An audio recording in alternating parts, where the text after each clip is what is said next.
नमस्कार. पीक विमा भरलेल्या शेतकरी बांधवांसाठी अखेर एक खूप मोठी आणि चांगली बातमी आलीय. ज्या भरपाईची सगळेजण इतक्या दिवसांपासून वाट पाहत होते, तिचा पहिला हप्ता आता वाटायला सुरुवात झाली आहे. चला, याबद्दल सगळं काही सविस्तर जाणून घेऊया. हो, खरंच ही एक मोठी खुशखबर आहे. कित्येक महिन्यांच्या प्रतीक्षेनंतर शेतकऱ्यांना आता कुठेतरी जाऊन एक मोठा दिलासा मिळालाय.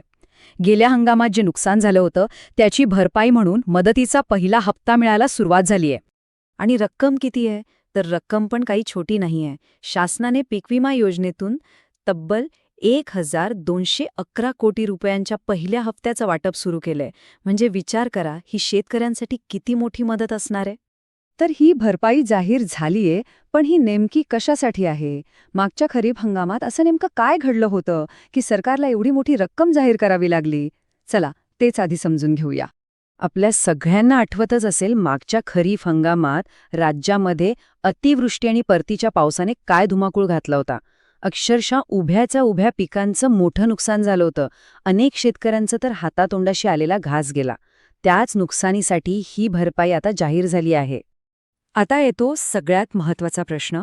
ही मदत नेमकी किती आणि कोणाकोणाला मिळणार आहे? या पहिल्या टप्प्यात कुठले जिल्हे आहेत, कुठली पिकं आहेत, चला बघूया.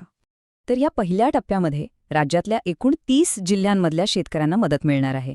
म्हणजे जवळपास संपूर्ण राज्यभरातल्या शेतकऱ्यांना याचा कुठेतरी फायदा नक्कीच होणार आहे. बरं, या भरपाईच्या काही खास गोष्टी आहेत त्या समजून घेऊया. सगळ्यात आधी हा मदतीचा पहिला टप्पा आहे आणि यामध्ये प्रामुख्याने सोयाबीन उत्पादक शेतकऱ्यांना दिलासे देण्यावर लक्ष केंद्रित केलंय. सगळ्यात चांगली गोष्ट म्हणजे ही रक्कम थेट शेतकऱ्यांच्या बँक खात्यात जमा होणार आहे. मधल्यामध्ये कोणताही अडथळा नाही. आणि हे सगळं ठरले कशाच्या आधारावर? तर राज्यातल्या सुमारे 12,000 महसूल मंडळांकडून जी माहिती मिळाली त्या आधारावर ही मदत निश्चित करण्यात आली आहे. ठीक आहे, 30 जिल्हे तर आहेत, पण त्यातल्या त्यात कोणत्या जिल्ह्यांना सगळ्यात जास्त निधी मंजूर झालाय? चला, काही प्रमुख जिल्ह्यांची नावं पाहूया. या यादीमध्ये नांदेड जिल्ह्याचं नाव सगळ्यात वरती आहे. इथल्या शेतकऱ्यांचं खूप मोठं नुकसान झालं होतं, त्यामुळे त्यांना एक भरीव मदत आता मिळतीये. नांदेडच्या बरोबरीनंच मराठवाड्यातल्या परभणी जिल्ह्याचाही यामध्ये समावेश आहे. तिथल्या शेतकऱ्यांना सुद्धा या पहिल्या टप्प्यामध्ये दिलासा मिळणार आहे. आता थोडं खानदेशकडे वळूया. जळगाव जिल्ह्यातल्या शेतकऱ्यांसाठी सुद्धा ही एक दिलासादायक बातमी आहे, कारण या जिल्ह्यासाठी ही मोठी रक्कम मंजूर झाली आहे. विदर्भातला बुलढाणा जिल्हा, या जिल्ह्यालाही या योजनेमध्ये मोठ्या प्रमाणात निधी मंजूर झालाय. म्हणजे इथल्या शेतकऱ्यांची प्रतीक्षा आता संपली आहे. आणि हो, यवतमाळसारख्या जिल्ह्यांमध्येही शेतकऱ्यांच्या खात्यात पैसे जमा व्हायला सुरुवात झालेली आहे. तर ही झाली काही प्रमुख नावं, पण यांच्यासोबतच इतरही अनेक जिल्ह्यांमध्ये ही प्रक्रिया सुरू आहे, हे लक्षात घ्या.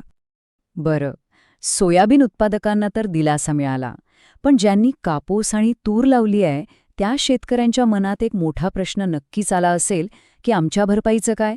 चला, त्याबद्दलही जाणून घेऊया. आणि तोच प्रश्न म्हणजे कापूस आणि तूर उत्पादक शेतकऱ्यांच्या भरपाईचं काय होणार? त्यांना मदत मिळणार आहे की नाही? तर याचं उत्तर असं आहे की ज्या भागांमध्ये कापूस आणि तुरीचे पंचनामे अजून पूर्ण झालेले नाहीत, तिथली प्रक्रिया सध्या सुरू आहे. हे सर्वेक्षण पूर्ण झाल्यानंतर पुढच्या टप्प्यामध्ये या पिकांसाठी सुद्धा भरपाई दिली जाणार आहे, त्यामुळे काळजी करण्याचं काही कारण नाही.